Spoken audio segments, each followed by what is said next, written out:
Good morning বন্ধুরা।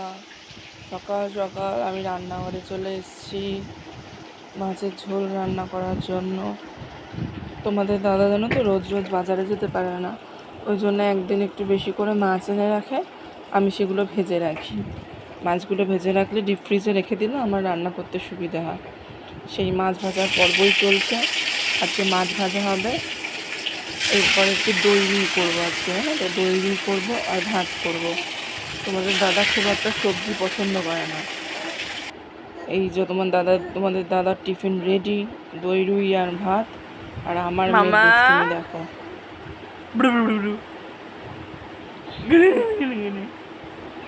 এখন আস্তে আস্তে দাঁড়াতে পারে তো, কিছু একটা ধরে